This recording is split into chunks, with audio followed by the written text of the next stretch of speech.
Podtacular, the unofficial Halo Universe podcast, presents episode 829, a most critical achievement, recorded live on August 4th, 2022.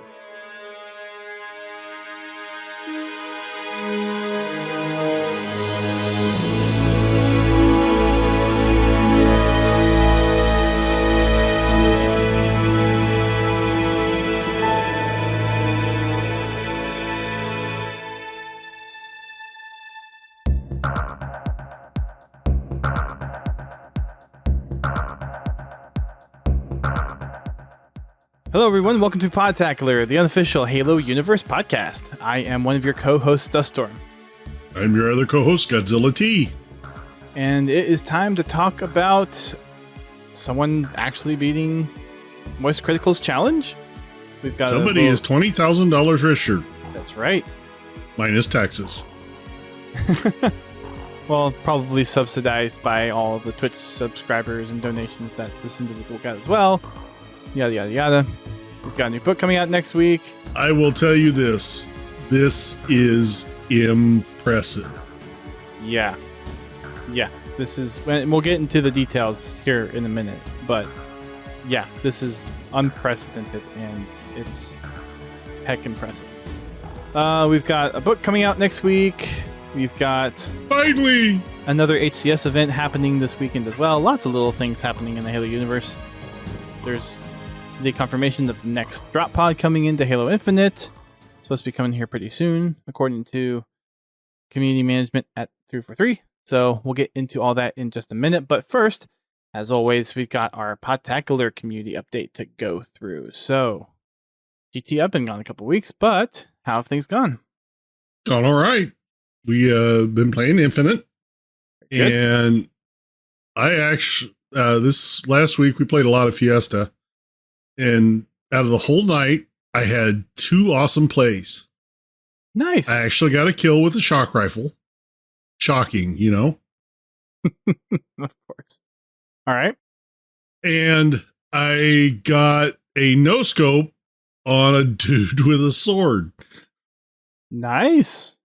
Shock rifle no scope or sniper rifle? No, sniper rifle. Okay. Very Which, nice. like, almost never happens to me. I can probably count on one hand how many times I've actually pulled that off. You got a bull true with that, or was it just No, he hadn't started the lunge yet, but getting pretty close? he was headed for me. Very good. Very nice. If anybody wants to check it out, it is on my Xbox feed. Hopefully more of those plays to come. Yeah, no. There's a reason I say how not to play Halo. You get lucky every once in a while, so, just, it may happen. Yeah, the next game comes out in, 10 years? Anyways, very nice. We'll see folks on tomorrow as well. Probably more Halo Infinite, but we'll see what people vote for in Discord. Sorry for the rumbles. If you hear the rumbles, it is storming like crazy outside. I'm hoping the power doesn't go out. So we'll see how long the podcast goes. We need a... Hopefully your UPS is fully charged. It's charged, but I'm not sure if the actual OTN is on battery. It's supposed to be. I guess we'll find out. Yeah. Last time we had a power outage, it actually knocked off the internet, and I'm not sure why, even though there's supposed to be a battery in the OTN, but... Yeah. I don't know about... Hey, Fuchs. Honestly, I don't know about mine being fiber. Well, mine's fiber, too. It's Fios. Well, I mean, being Google Fiber. I don't know. Oh. Because there's no battery. They basically just run a cable to my house. Is all they do. So, like, my old service, there was a converter box that converted it to network. But this is different. Okay. I mean, it's the box that goes from fiber to just regular cat is tiny. And I don't remember if it's got a power plug on it or not. I may have to go look at that. Almost like an SFP. I think it does, and I'm pretty sure I've got it plugged into my battery backup for my server. So okay, yeah, I had an issue with that a couple of years ago. Shortly after I put that server into service, we had a rapid power outage. I mean, up, down, up, down, up, down, up, down. Just, I mean, in rapid succession, and it fried one of the power supplies. They're supposed to be able to tolerate that. Not that rapidly. We're talking seconds. Oh, so it's just constant on, off, on. Okay. Yeah, it went on. The power went like on and off like 5 times within 15 seconds. Okay. So, and I'm sure there was a few surges in there too. I did have it on a surge protector, but the power supply might have been just weak to begin with, but gotcha. Luckily I only had one power supply plugged in at the time because the UPS I had down there could only support one UPS or one power supply, because each one of these power supplies is 1,000 watts. Yeek. Yeah. That's blade servers for you. Well, that's just servers for you in general. But yeah. What really gripes me with that server is there is absolutely no auxiliary outputs for power, like graphics cards or anything. Which, I mean, it's a server. It's designed to store stuff. It's not designed to be a gaming PC. Yeah. But I would really wish it had at least auxiliary outputs for, at least one. I mean, if you want to, you could splice some cables and do. That ain't happening. Yeah, I need a firebomb in my basement. Yeah, sure. You can properly terminate them and make sure the connections are good. Yeah. I know how to do it. I've done it before. I know how to do it too. I ain't doing it to a power supply. You just have to make sure you know which one's the yellow and the black and the red. Thankfully, they're all the same in every power supply. They're standardized, thankfully. No, actually, I'm thinking about finding another case that uses a more adaptable power supply. Like go to a single power supply, because I really don't need the redundancies on it. If it goes down, it goes down. Right, you don't have 2 independent power sources powering the thing. Yeah. Which, I mean, really, one of them is only running it at a time. The other one's just a failover. So, anyway. I guess if you wanted to, you could have one plugged into mains and then the other one plugged into battery. Yeah, good. But at that point, you just plug one into battery and it's the same thing, basically. Yeah. Anyways. Nothing from my front because I was away for... Excuses. This week was other things. But do plan on getting some more next week. Since the co-op campaign network test is over, won't be trying that again, because last time we tried that, we couldn't get people to actually get the game to work. Way to go, 343. Well, that's why it was a test. Yeah. But it'll be coming out soon, probably. So I have to admit, this kind of relates to that because it was modded. But anyway, Forge is looking really good. Mm-hmm. Yep, 343 gave Forgers the green light to talk about the build that was kind of hack-accessible in the co-op flight. And yeah, you guys are starting to figure out what the Forerunners have known for quite a while, that this Forge is insane. Yeah. Like, take the script brains from Halo 5, put it on steroids. Yeah. Throw that out the window and totally reimagine it. Yeah. There are some things that if I ever find free time, I actually do want to try to make in Forge. Like a whole, scripted, almost like a game stage with doing the Halo Mall stuff and everything. Yeah. The funny thing that I noticed, because I've been watching Duquesne, he's posted some videos on it. Yep. It looks really simple. Now, Halo 5's, you could figure it out, but it was a challenge. But this implementation looks a lot easier to... I mean, you got to know what each box does, but it looks like it's a lot easier to lay out.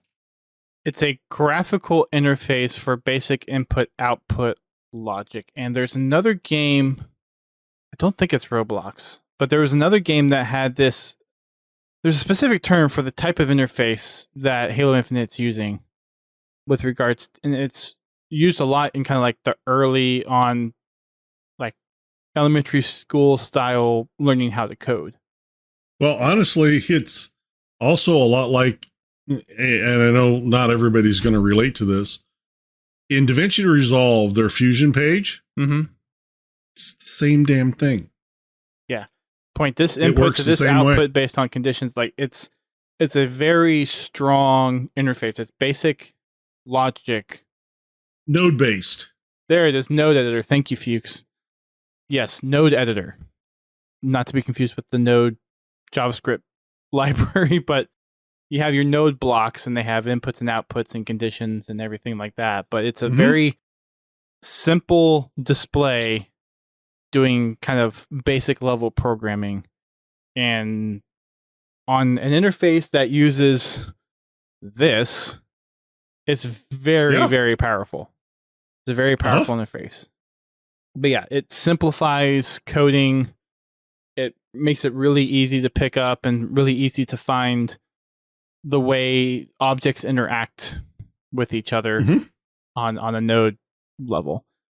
So yeah, it's going to make user-generated content even that much more on par with dev-made maps. The only advantage of dev-made maps is they have access to like the low-level engine code of, I want you to exactly do this instead of, okay, I want you to check these different conditions and then it's going to do this. So it doesn't have the optimization as dev-made maps, but it's very close to the same tools that devs are using to make these things. Like we've had a few calls and they've basically said that they've kind of utilized the Forge tools that they've created to block out their ideas before they actually go into kind of the production style tools to make some of this stuff. Before they actually start hard coding it.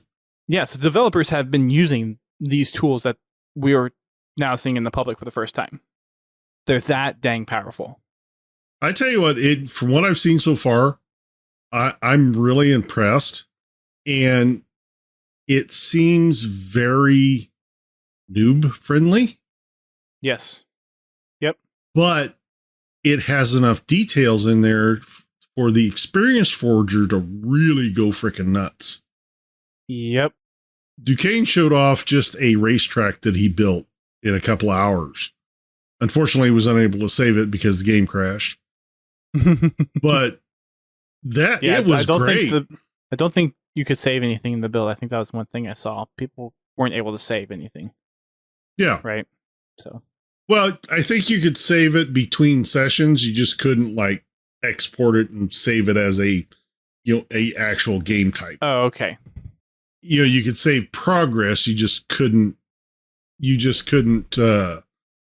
actually like export it as a custom game. But anyway, gotcha. I don't know for sure. Anyway, Duquesne mentioned that, he wanted to take it a lot further, but the game crashed. And of course it didn't have any type of auto save or, and he lost all his work and he didn't want to start over. I believe there's supposed to be some kind of auto saving function in the final version. I don't know if they've said that or not. I think that's supposed to be the case, but I know they've mentioned previously there's an undo function. Yeah, there's undo. I'd hate for somebody to spend a couple hours forging a map, have the game crash, and they lose all their progress. Yeah, that wouldn't be very good. That's not how. That's if Word has taught us anything in Microsoft Office, it's always keep autosave turned on. Always. So, a couple of the community things since we kind of got off on the tangent there, but Laird did post his final paint job of the Bumblebee kit that he got in our Discord, which looks really good. Looks really good. Thanks for sharing, Laird. It's very impressive. I believe that's all the Podtacular specific stuff. We'll have our Dragon Friday tomorrow. Poll will be in the Discord, so make sure you head on over there and put your vote in if you do plan on playing. You know, it'd be really nice if somebody would code a bot to be able to automatically post that poll every Friday. You're really trying to make me do it, aren't you? You're really trying to rub my nerves so I can do it, don't you? Anywho, yes, I would like to do that someday when I have time, if that's even a thing. So on to some of the Halo news for this week, since we already kind of touched on some of the community stuff a little bit. Let's talk about the Moist Critical $20,000 challenge. Oh my God. Yeah.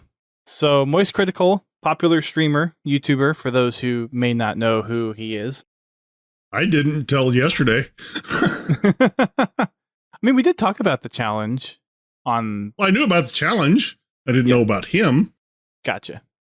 He's been called like the streamer Jesus because it kind of has the long, kind of dirty hair type thing. There's some memes with him as well that you've probably seen online somewhere. But anyways, he issued this challenge for someone to complete Halo 2 Legendary with all skulls on, without envy, deathless in one sitting. And it has to be streamed. And it has to be streamed because you need proof. People have done tutorials for deathless runs and have shown that you can do deathless, but they've always broken it up in segments because you do one level deathless and then you do the next level deathless and you stitch them all together and it's technically a deathless run. But this had to be a all in one go deathless run of Halo 2 Legendary, all skulls except for envy. No save and quit. No save and quit.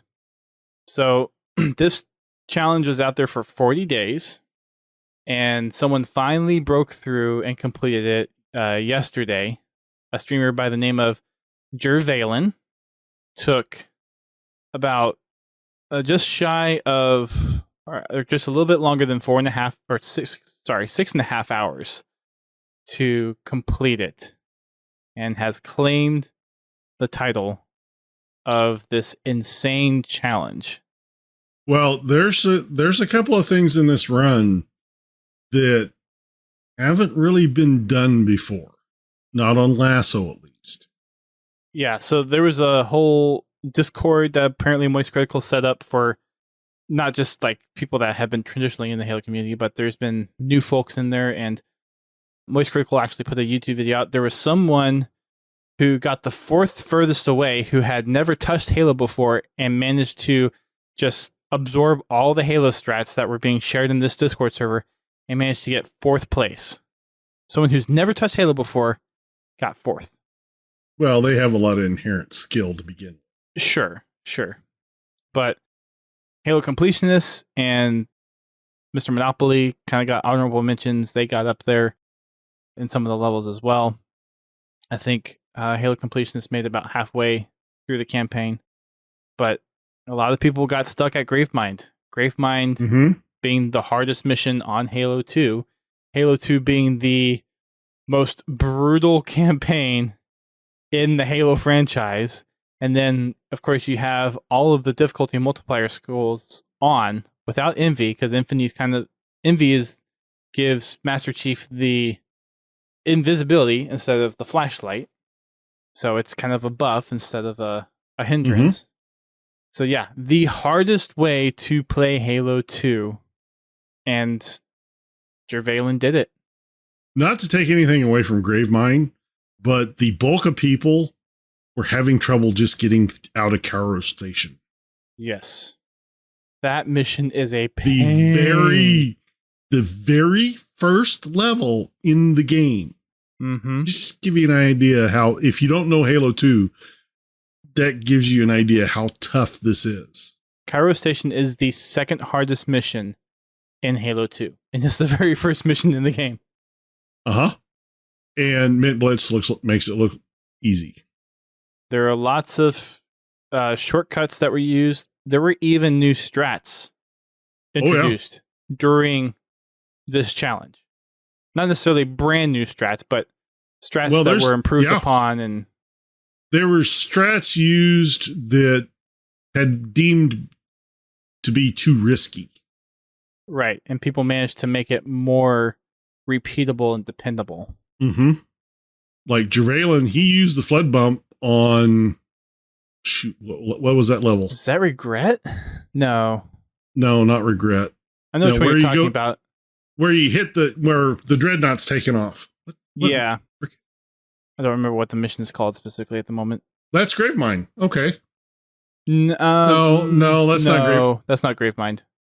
It's I know which one Charity? it is. High Charity? Because he is on High Charity. Maybe that's it. It might be High Charity. Yeah. But Halo 2 it's High Charity. I thought High Charity was the one where Chief spawns in the chamber room. Well, that would be the end of it. No, there's another mission in there somewhere, I thought. Yeah, I'm pretty sure. Hang on, I'm looking it up. Halopedia. There we go. Halo. We are such avid Halo fans. We know nothing about the game. Does this count as a podcast host gets a Halo fact incorrect for the bingo card? I need a timeline view, Halopedia, not just the list in alphabetical order. Is it? It's not Regret, because that's on Delta Halo. Yeah. It's not that one. Gravemind is where the Chief is sent to High Charity. Yes. It's the one where you start off with the flood by the Pelican, right? Oh no, that's with the Arbiter. No, that's Chief. What is it? Basically what he does is he lures a flood over and he sword cancels off the flood to climb to the beam, skipping the entire level. Oh, that has to be that's not Gravemind though. Because Gravemind is where you're actually weaving. You have to weave in and out, I think. Yeah, it's a different. It must. Yeah, I don't know. Oh, it might be Gravemind actually. I thought there was one after that. Okay, Halopedia, you're failing me right now, and I'm kind of disappointed. Okay, I think you just have a list of in order. I think the chat has come to the conclusion it was High Charity. Yeah, High Charity. Yep, that's it. That's the one. Anyway, that one it's a strat that was developed a long time ago, but it was just tough to pull off. And then to pull it off on a lasso run with an invisible flood. Yeah. And no reticle. These guys are good.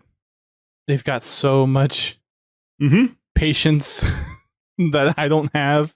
Well, they've got patience, they've got a lot of talent, and they pay attention to the game. They know exactly where the enemy is going to be before they're in the room. Yep, they know all the spawn points, they know all the scripting, they know how to get the AI to work for you. They know what they can skip and not break the game. Yep. Yeah. It's nuts, man. Just brutal. Anyways. So congratulations to JerValiN for being the champion of the challenge. He did it on the Halo, or the original Xbox version of it. He was playing on 360, but did it on the original Xbox version. There are folks still trying to complete this challenge, either for their own sake, or there's someone still trying to be like the first person to do it on MCC. There's not a bounty separate for that one, but people are still trying to do it. Just trying to. Well, there are some differences between the original and MCC. There are certain glitches that don't work on MCC. So there's certain skips that they can't do on MCC. So it can make it a lot harder.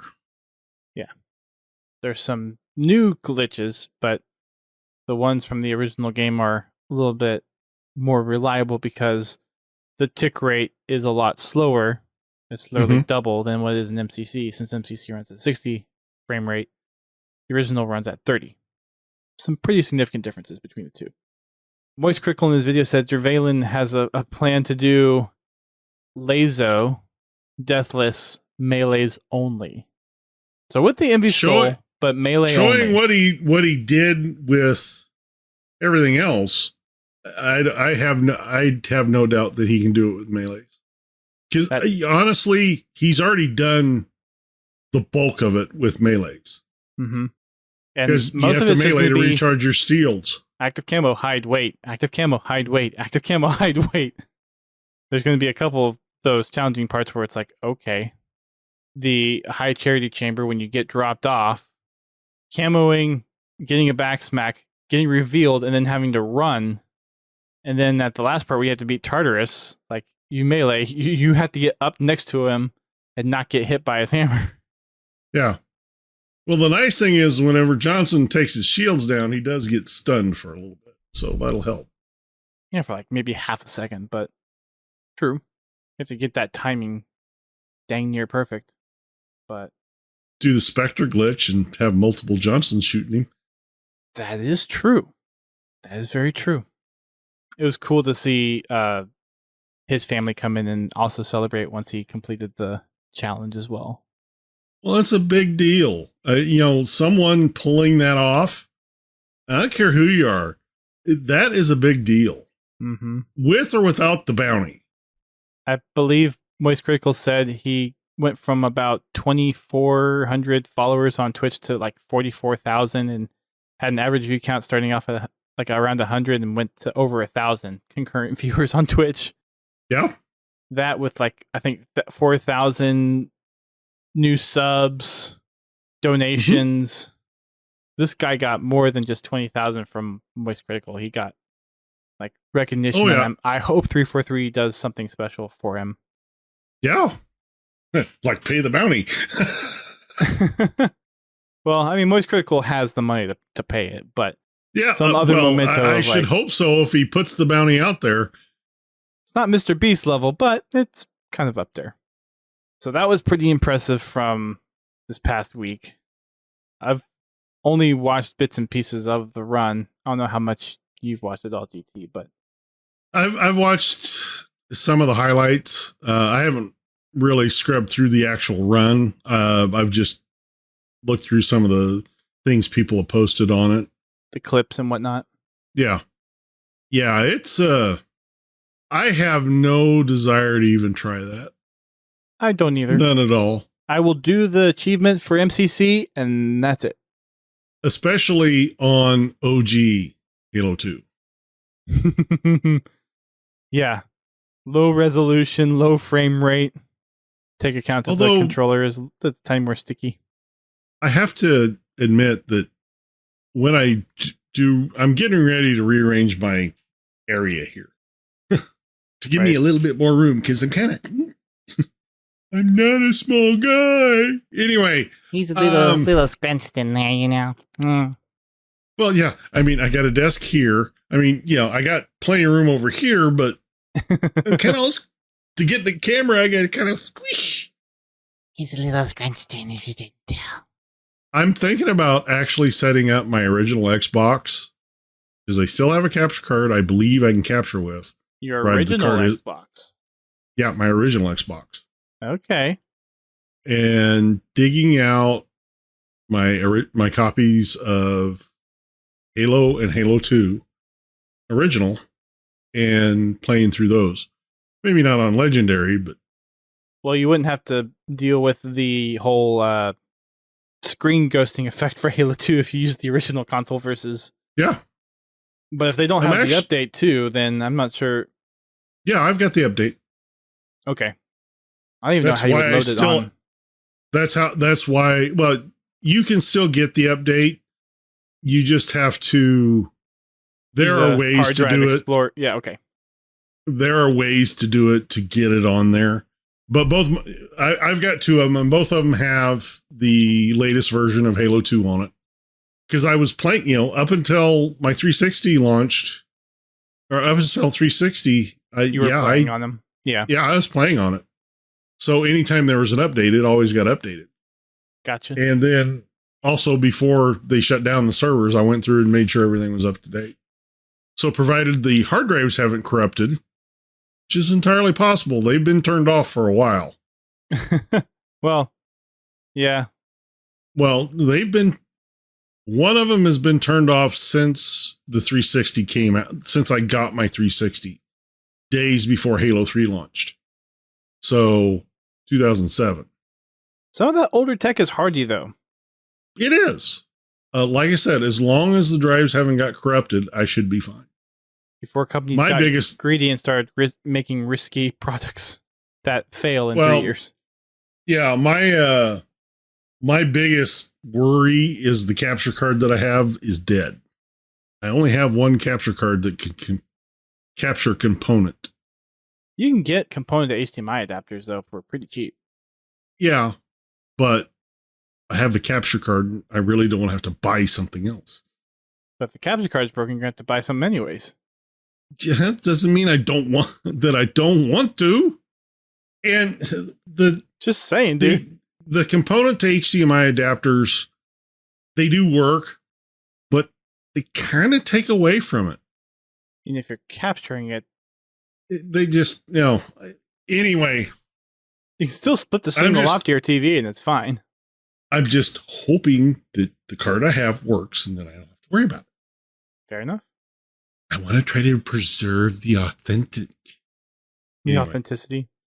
I wish I kept my original capture card. Well, the reason I'm worried about it is because mine's been bouncing around in the drawer since 10. I always forget what my original capture card was. I know it's in the podcast somewhere where I went and actually found what it was. Mm-hmm. That's all my original like Pod TV videos that I made, like the Halo 3 guys and everything, was using that capture card. And it used a Pinnacle Studio thing to actually capture the video with. But yeah. Anyways. Moving on, we've got a HCS event happening this weekend with some more drops. There is the NA Super, which takes place this weekend. There's a couple of there's a charm, which is a little plasma grenade, which I'm kind of curious about. And there's some armor coating as well. That's taking place this weekend, so make sure you head on over to the Halo Twitch channel or HCS Twitch channel to score those drops. We've also got a new book coming out, so for those that are playing at home on the bingo card, you can make sure you come by next week and say Dust has fallen behind on yet another book. Fallen behind on yet another book. I'm 18% away from completing my next book, so maybe I should just try to knock that out this weekend, and then it's a net gain, or it's a net balance of finished one, lost one. He finished one, lost one. Yeah, tune in next week, and if you have both of those spaces, you can claim both of those spaces. Or will those spaces cancel out? Depends on where they fall on the bingo card. So you never know. You might give somebody a double bingo. Maybe next week will be the week someone finally gets a bingo. That means I have to come up with an idea of what that reward's going to be if someone actually makes it happen. Anyways. We'll figure something out. Yeah. So the Rubicon Protocol comes out next Tuesday, and there's another audio preview that was released a couple days ago, along with a cannon fodder this week. So if you're interested in checking out a little bit more of what the book's going to be about, spoiler warning for obviously the audio preview and the cannon fodder. It's cool that they mentioned there's a lot of tie-ins to previous Halo lore. Like there's connections to characters that were introduced in Halo 4 and Halo 5. In the Rubicon Protocol. So I know Pins is going to be probably tracking all those different references down, and there will be references updated on Halopedia and all that fun stuff. But that is taking place next week. So if you got your pre-orders in, expect the books to come. Get your pre-orders on Kindle. All that stuff should be coming out here very, very soon. Or just buy it when it launches. That too. If you're going for digital. I mean, I've pre-ordered it. I'm pretty sure. Yeah. The Tuesday I'll just Tuesday I'll just open Audible up and say download. I pressed the download button. Now I'm checking to see if I actually pre-ordered it. Anywho. We've got the Campaign Network co-op flight was concluded. Unfortunately, neither of us had a chance to participate in that because the one day that I was going to participate, I couldn't get anyone else to get the game working. And then GT, I don't think you had a chance to either, right? I just didn't have the opportunity to test it out. So we will play it probably when it launches, and we might stream it where GT and I play with maybe some of the community folks. And I'm guessing there's been some thought of there might be co-op campaign achievements that may come with co-op. Possible. So I'm thinking 4 tank guns. if it's even possible to get 4 tank guns. They've already pulled it off. Oh, they've already confirmed it? Okay. All right. No, 343 hasn't confirmed it. I've seen people stream or with video of them 4 tank guns. Gotcha. So yeah, Pretty obvious when you have 3 Master Chiefs riding in the back of a Razorback standing up. Kadoosh. It's more powerful than the Scorpion tank. It's a Razorback tank. That's got to be a mission at some point. Which brings me back to Forge. Okay, multiple people showed this off. I watched Duquesne's video of shrinking vehicles. Yes, I heard about that. The tank shrinks, but the turret doesn't. So you have this turret just riding around on the ground. Oh, that's funny. Oh, man. So yeah, apparently I pre-ordered both the Kindle version and the paperback version December of last year. Wow. December. Dang. Anywho, we've got what else going on? Let's see. We talked about that. Griffball's back in MCC matchmaking this week. And the only other thing that kind of happened over the last week was Joe Staten went on a podcast show of sorts, the Game Maker's Notebook podcast, and talked a little bit about his experience with the Halo franchise, how his career started nothing to do with the gaming industry, and then he just kind of got roped into it, doing international relations, and then doing narrative writing, and has talked about has echoed a lot of what we've talked about here on the show with regards to just how the studio is developing the Halo Infinite experience now, making sure that the team's not getting burned out, trying to prioritize, and while trying to be open with the community, not revealing too much of the sausage making process. Very worthwhile interview. I think if people agree with our point of view when it comes to the way that 343 interacts with the community and the way that we should be appreciative of how the studio is trying their darndest to get the experience that they know we desire into the game, then it's a worthwhile interview. At the short of it, they understand our frustrations and they agree with our frustrations. He came out pretty clearly and said that if we were in the point where we didn't listen to community feedback and kind of saw where the pain points were, then we're not doing our jobs. So Joe fully admits that, yeah, people are upset and they're rightfully so upset with how things are going. But they've also got to look out for their staff. They can't just run people into the ground and ruin lives over trying to give us the experiences that they promised. Forge and co-op and all that stuff. So game development is not easy. Yeah. Thank you, Homer or Homer 2K for the raid. Welcome everyone over to the podcast. Yeah, burnout and crunch is the quickest way to making mistakes, causing even more delays on things. So if you focus on the health of your team and making sure that things are done in a manner that is conducive to healthy lifestyle, then that keeps people sharp and able to quickly turn out results than burnout. I wouldn't be surprised if that's one of the reasons that Bungie wanted to step away from Halo.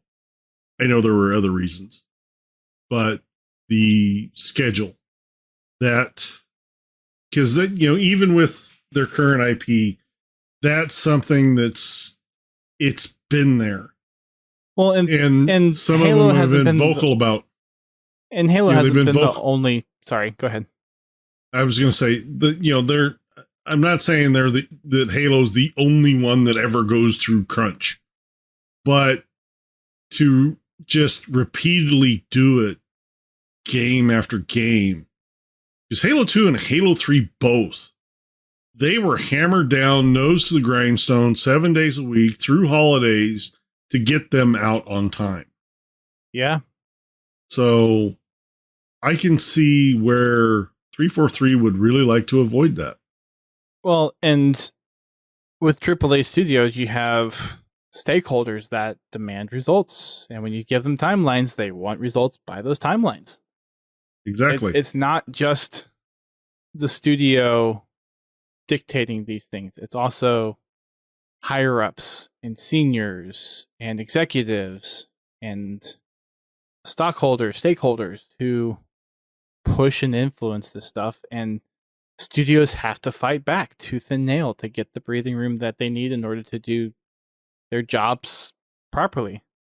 And I mean, Halo 2, while yeah, it was a great game in the end, there were plenty of issues at launch.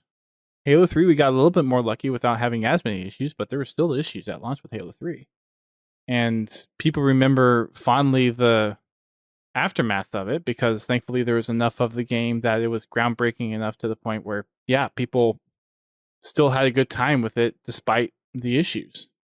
Yeah, it truly is amazing how many people forgot what Halo 2 was at launch.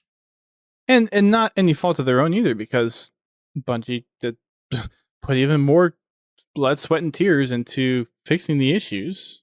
And credit to them for doing it, but people lost relationships, lost marriages, lost connections with loved ones and friends over developing this game, which should never have to be something you have to worry about for any job. If a job is impacting your life outside of work, that's not a healthy job. It's really not. Well, Pence brings up a good point. You know, he thinks that things would be different if social media was around when Halo launched. Yes. It would have. You are absolutely correct. The anonymity of a username drives the comments. And people have a lot more access to just shoot off a comment without any thought of repercussion, but also find an echo chamber where they can have other like-minded individuals just echo the same thing. And it doesn't help anybody. No. The internet is such a powerful tool, but it brings out the worst in people. It really does. And it all boils down to the anonymity of a username. I don't think it's just necessarily the anonymity, because it is. That's the biggest part of it. Because any place where there is actual connection to your personal identity, people tend to gauge their words a little bit more. I'm not saying that people don't go nuts, but it tends to be a lot more toned down when the people on the other end of the conversation know who you are. Yeah, but I think there's an aspect to those, for those that do have their identity tied with their social identity, that putting a tweet out is so convenient without giving a second thought to it, whereas if you're talking with someone in like a forum or even in person, your thought process is different because you're reading body language, you're taking time to think about it, whereas social media, I'm just going to tweet the first thing that comes to mind and bam, it's out there. I mean, I've made that mistake before. I've made that mistake plenty of times. And there's been plenty of times I've thought about making a tweet, but I've just like, calm down, think about it first. Yeah. Because, you know, it's internet bravery. Yeah, he's right. More like thanks for the raid, Hayden. Internet brain, not thinking. Thanks, Hayden, for the raid. We got 2 raids. 2 raids in one night. Yeah, no kidding. Everyone has the raid on the bingo card. I'm not completing my bingo card tonight. What is that emote? Anyways, the anonymity is definitely one side of it. I think the other side of it is just the way social media is. It's who can respond the quickest, who can get out the word the quickest. So it encourages reacting without thinking. Yeah. Which is not what you do in normal conversations with people. you kind of stop. Oh, well, there's people that do that too. I mean, yes, there and are. A lot of the peoples that have that problem with Twitter, they have that problem in real life. Yes.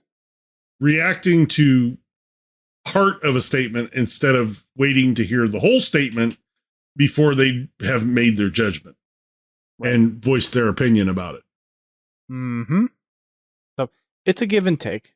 It's one of those things where after you've been online for a while, you're cognizant of it. You learn to kind of cut out the riffraff. And unfortunately, there's people out there that you just can't reason with, and you just have to ignore them because they will not talk sensibly. They will not hear other opinions. They will not have a reasonable conversation. And those people, you just have to say, sorry, see ya. But kudos to 343 for making sure they're taking care of their employees. Mm-hmm. There are companies out there that don't do that. They will drive someone to quit just so they can meet production. Looking at you, Amazon. Yeah, there are a lot of companies out there that have rotating door, just revolving doors for employees. And right now, some of that is biting them in the butt because of the labor shortage of people that just don't want to work. Yeah. Anyways, I believe that's most of the Halo news that's out there. There's not much else going on. There's supposed to be a drop pod for Halo Infinite coming next week. Unisheck did post a tweet earlier this week saying that the final details were getting pulled together, confident in an early August release, which would, if it's not happening this weekend, it's happening next week. So there is going to be, oh, I forgot about that too.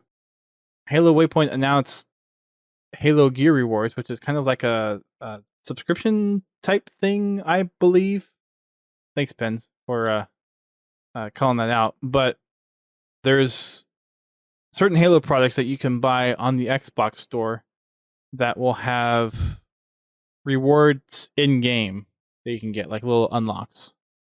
Maybe it's not a subscription type thing, but let's see. Players who have completed Pens wants the Taker jacket.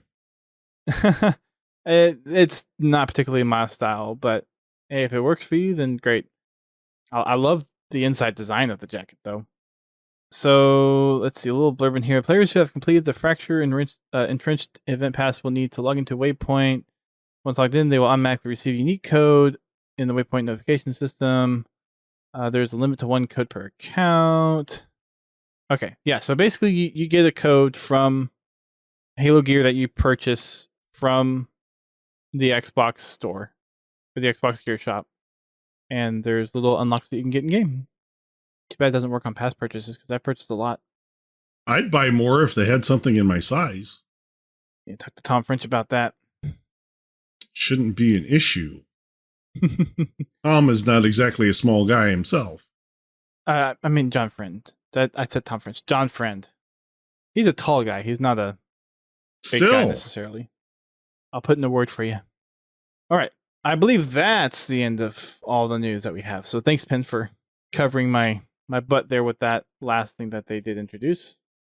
Kind of forgot about the whole last week of things. Caught a few things, but not everything. We're going to have a couple interviews lined up this week. I'm not sure if we'll have one by the time our next podcast comes up, but we will have 2 or 3 happening this month. So stay tuned for those. We've got Fracking Friday, which will be happening tomorrow. Make sure you hop on over into our Discord. Check out the vote. Make sure you vote if you're going to be interested in playing tomorrow. And then join on up with GT for tomorrow's game session. Anything else we missed while we were out that you can think of, GT? Any final thoughts? Nothing I can think of. For the listeners. Okie dokie. Well, thanks everyone for joining in. I don't know if you want to play a little bit of Halo before we completely sign off, since it was a little bit of a shorter show. But for those listening via the podcast download, thanks for listening. For those on Twitch, thanks for watching. And we'll catch you guys in the next one. Keep on fragging them trucks.